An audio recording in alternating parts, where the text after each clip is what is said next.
Baik, kita mulai. Assalamualaikum warahmatullahi wabarakatuh. Waalaikumsalam warahmatullahi Waalaikumsalam wabarakatuh. warahmatullahi wabarakatuh. Kami dari kelompok 9, kelas 1A. Di sini kami akan membahas terkait HPAS atau High Volume Air Sampler. Sebelum kita masuk ke pembahasan, kita perkenalan untuk tiap-tiap anggotanya terlebih dahulu. Perkenalkan, nama saya Alvina Mutiara Sari dengan NIM 2460314. Saya Iqbal Hidayatullah, NIM 2460388. Saya Muhammad Andika Saputra, NIM 2460432.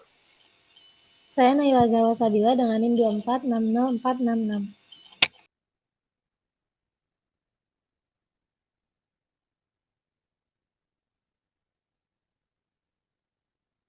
Saya Muhammad Seftia Darmawan dengan NIM.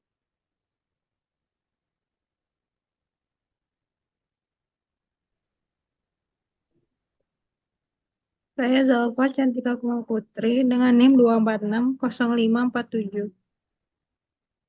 Baik, kita akan masuk ke pembahasan. Yang pertama itu ada pengertian HPAS. Apa sih HPAS itu? Nah, HPAS atau High Volume Air Sampler adalah alat pengambil sampel partikulat di udara ambien yang memiliki prinsip kerja dengan sistem vakum untuk menarik udara lingkungan sekitar melalui inlet dengan ukuran selektif dan melalui filter yang berukuran 20,3 kali 25,4 cm pada laju alir 1132 liter per menit.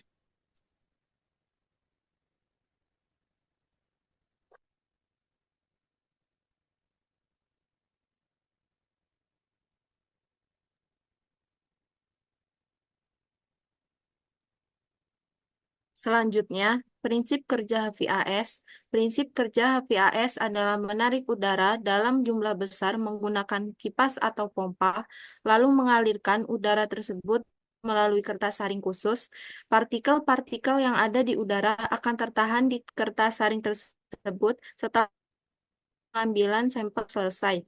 Kertas saring ditimbang untuk mengetahui berapa banyak partikel yang terkumpul, dengan membandingkan berat kertas sebelum dan sesudah, serta mengetahui jumlah udara yang disaring, kita bisa menghitung seberapa tinggi kadar partikel di udara. Alat ini sering digunakan untuk memantau kualitas udara di lingkungan perkotaan atau daerah industri. Untuk fungsi HVAS, yang pertama, mengambil sampel partikulat. Yang kedua, menentukan konsentrasi polutan. Yang ketiga, pemantauan kualitas udara ambien. Dan yang keempat, pemantauan kualitas udara jangka panjang. Nah, berikutnya kita akan masuk ke pembahasan bagian komponen-komponen HPAS. Yang pertama itu ada shelter box. Bisa dilihat gambarnya ada di sebelah kiri. Shelter box itu bagian box yang besarnya, itu untuk sebagai menyimpan dan melindungi komponen-komponen di dalamnya. Lalu yang kedua itu ada komponen stainless steel filter. Itu yang bentuknya seperti corong. Fungsinya itu sebagai tempat untuk menangkap partikel-partikel debu. Itu juga untuk sebagai alas kertasnya. Kalau kita lagi sampling, itu kita taruh kertas untuk yang akan kita timbang itu di atas filter ini. Lalu selanjutnya ada blower motor assembly, itu berfungsi sebagai penghisap udaranya, penghisap udara sekitar yang kita lagi sampling itu. Lalu berikutnya ada 7-day mechanical timer. Komponen ini berfungsi untuk mengkontrol supply power secara otomatis pada alat. Selanjutnya komponen yang kelima itu ada elapsed time indicator sebagai indikator durasi waktu pengukuran secara kontinu. Lalu yang terakhir itu ada 24-hour charge recorder. Maaf, ini bukan yang terakhir. Yang keenam ini ada 24-hour chart recorder. Fungsinya untuk merekam sekaligus mencatat data berdasarkan masukan sinyal dari sensornya. Lalu yang ketujuh ada filter holder gasket, mencegah kebocoran aliran massa udara pada filter. N manual digunakan untuk menyimpan filter udara. Yang kesembilan ada lid box, berfungsi untuk melindungi komponen dari air hujan agar tidak menempel pada kertas filter. Lalu selanjutnya ada dampak akibat partikulat mater. Dampak kesehatannya itu yang pertama peningkatan gangguan pernafasan, misalnya iritasi saluran pernafasan, batuk, dan asma. Yang kedua bagi orang dengan penyakit jantung atau paru. Lalu ada dampak lingkungannya seperti memicu hujan asam dan pemanasan global. Selanjutnya ada untuk ketidakpastian. Ketidakpastian itu adalah hasil pengukuran yang diragukan hasilnya. Karena tiap hasil pengukuran itu tidak mungkin 100% sama. Walaupun sampel yang kita ukur itu adalah satu sampel atau sampel yang tidak diganti-ganti. Tapi hasil pengukuran akan memiliki ketidakpastian yang bisa ditentukan nilainya. Ketidakpastian ini didapat dari hasil menggunakan standar deviasi, lalu menghitung ketidakpastian standar. Langkah pertamanya kita bisa mulai dari data hasil pengujian TSP dan PM10 dari tabel 1 dan tabel 2 untuk mendapatkan nilai konsentrasi, lalu menghitung standar deviasi dan ketidakpastiannya.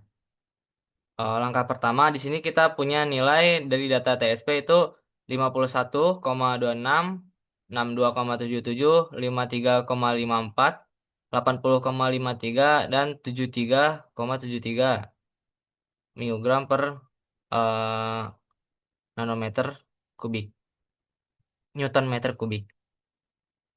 Berdasarkan perhitungan, yang pertama kita lakukan perhitungan rata-rata.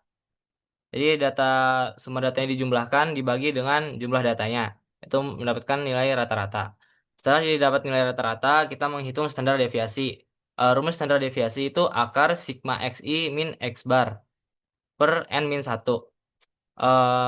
Di sini dari xi itu nilai dari konsentrasi, misal konsentrasi pertama itu didapatnya 51,26. Jadi 51,26 dikurang dengan 64,37. 64,37 itu adalah rata-ratanya. Lalu dibagi dengan n-1. N itu jumlah pengulangan yang kita lakukan. Di sini kita melakukan 5 kali pengulangan, lalu dikurangin 1 menjadi 4. Setelah didapat standar deviasi, kita menghitung ketidakpastian standar. Di sini kita menggunakan rumus U sama dengan standar deviasi per akar N. U-nya standar deviasi yang sudah kita hitung tadi, lalu untuk akar N-nya itu jumlah akar dari jumlah pengulangan yang kita lakukan. Di sini kita melakukan 5 kali pengulangan, jadi digunakan akar 5. Didapatkan hasil 5,54 microgram newton meter kubik.